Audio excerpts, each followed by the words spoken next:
மூலைக்கு தலைக்கல். இயேசு அவர்களை நோக்கி, வீடு கட்டுகிறவர்கள் ஆகாது என்று தள்ளின கல்லே மூலைக்கு தலைக்கல் ஆயிற்று. அது கர்த்தராலே ஆயிற்று. அது நம்முடைய கண்களுக்கு ஆச்சரியமாய் இருக்கிறது என்று நீங்கள் வேதத்தில் ஒரு காலம் வாசிக்கவில்லையா? ஆகையால் தேவனுடைய ராஜ்யம் உங்களிடத்தில் இருந்து நீக்கப்பட்டு அதற்கு ஏற்ற கனிகளை தருகிற ஜனங்களுக்கு கொடுக்கப்படும். இந்த கல்லின் மேல் விழுகிறவன் நொறுங்கி போவான். இது எவன் மேல் விழுமோ அவனை நசுக்கி போடும் என்று நான் உங்களுக்கு சொல்லுகிறேன் என்றார். இயேசு கிறிஸ்து திராட்சை தோட்டத்தை பற்றிய உவமையை கூறி அதற்கு வியாக்கியானமும் கூறுகிறார். தம்மை பற்றி வேதத்தில் எழுதப்பட்டிருக்கும் சத்தியத்தை நீங்கள் வேதத்தில் ஒரு காலம் வாசிக்கவில்லையா என்று பிரதான ஆசாரியரிடமும் ஜனத்தின் மூப்பரிடமும் இயேசு கிறிஸ்து கேட்கிறார். சங்கீதம் 118, 22, 23 வசனங்களை இயேசு கிறிஸ்து இங்கு மேற்கோளாக கூறுகிறார்.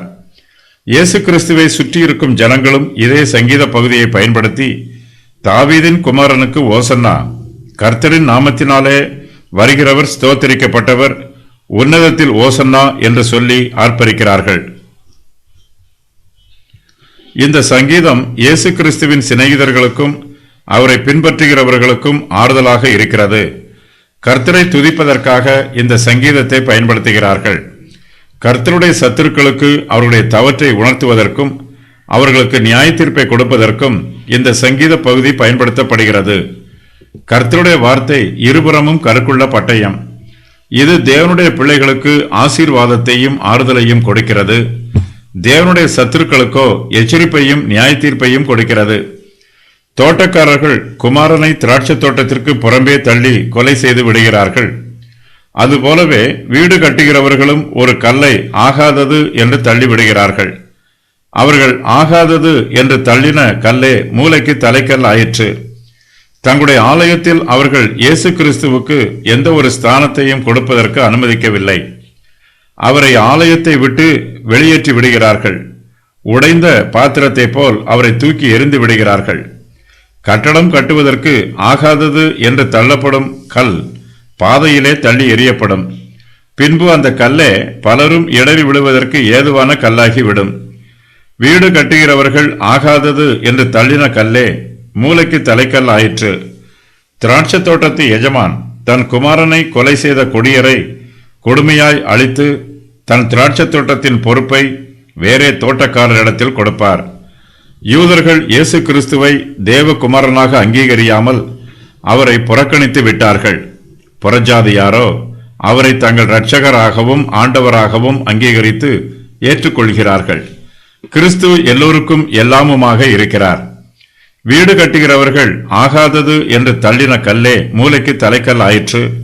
அது கர்த்தராலே ஆயிற்று. இது கர்த்தருடைய கிரியை. இது நம்முடைய கண்களுக்கு ஆச்சரியமாக இருக்கிறது. இயேசு கிறிஸ்துவை துன்மார்க்கமான யூதர்கள் புறக்கணித்தது நமக்கு ஆச்சரியமாக இருக்கிறது.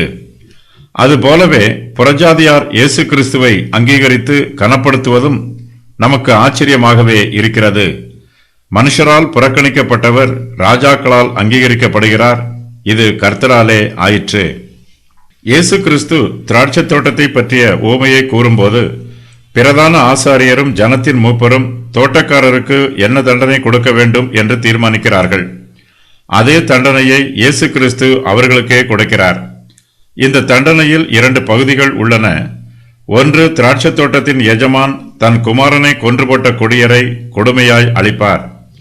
மற்றொன்று, ஏற்ற காலங்களில் தனக்கு கனிகளை கொடுக்கத்தக்க வேறே தோட்டக்காரரிடத்தில் திராட்சை தோட்டத்தை குத்தகையாக கொடுப்பார். இந்த 2வது பகுதியையே இயேசு கிறிஸ்து அவர்களுக்கு தண்டனையாக அறிவிக்கிறார். தேவனுடைய ராஜ்யம் உங்களிடத்திலிருந்து நீக்கப்பட்டு அதற்கு ஏற்ற கனிகளை தருகிற ஜனங்களுக்கு கொடுக்கப்படும் என்பது இயேசு கிறிஸ்து பிரதான ஆசாரியருக்கும் ஜனத்தின் மூப்பருக்கும் கொடுக்கும் தண்டனையாகும். புத்திர சுவிகாரமும் மகிமையும் உடன்படிக்கைகளும் நியாய பிரமாணமும் தேவ ஆராதனையும் வாக்கு தத்தங்களும் நீண்ட காலமாக யூதருடையதாகவே இருந்து வந்திருக்கிறது. இந்த உலகத்தில் தேவனுடைய பரிசுத்த நாமத்தை தாங்கும் சிலாக்கியம் யூதர்களிடமே இருந்தது. தேவன் தமது மகிமையையும் தமது ஆள் தத்துவத்தையும் யூதருக்கே முதலாவதாக வெளிப்படுத்தினார். ஆனால் அந்த நிலைமை இப்போது மாறிவிட்டது.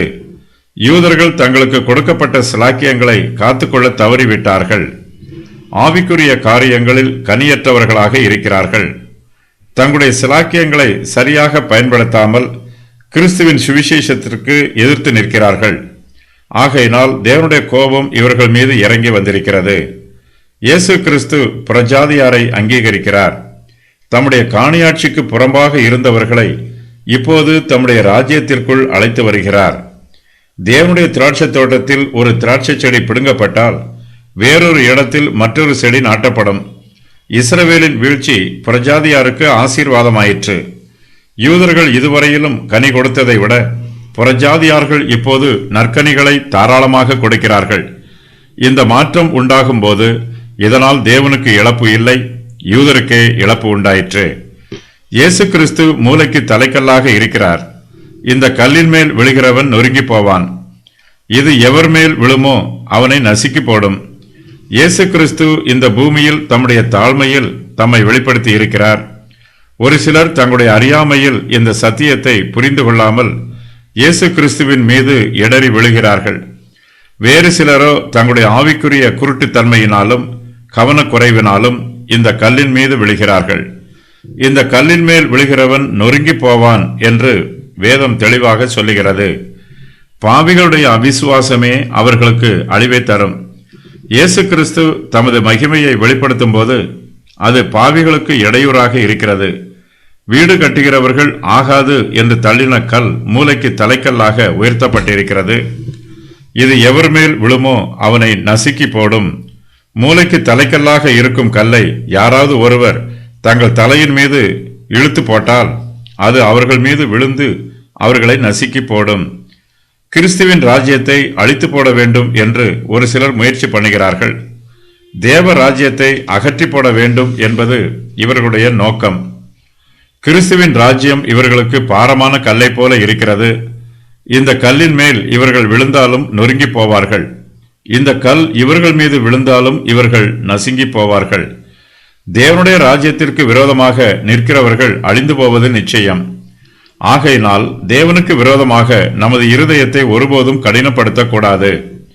தன் இருதயத்தை தேவனுக்கு விரோதமாக கடினப்படுத்துகிறவன் வாழ்வடைய மாட்டான். இயேசு கிறிஸ்துவின் கிருபையின் மீது யாரெல்லாம் விழுகிறார்களோ அல்லது யாரெல்லாம் ஒப்புக் கொடுக்கிறார்களோ அவர்களுடைய இருதயம் நொறுங்கி போகும், கடினமாக இராது. இயேசு கிறிஸ்துவின் கிருபையையும் இரக்கத்தையும் மறுதலிக்கிறவர்கள் நசுங்கி போவார்கள், முழுவதுமாக அழிந்து போவார்கள்.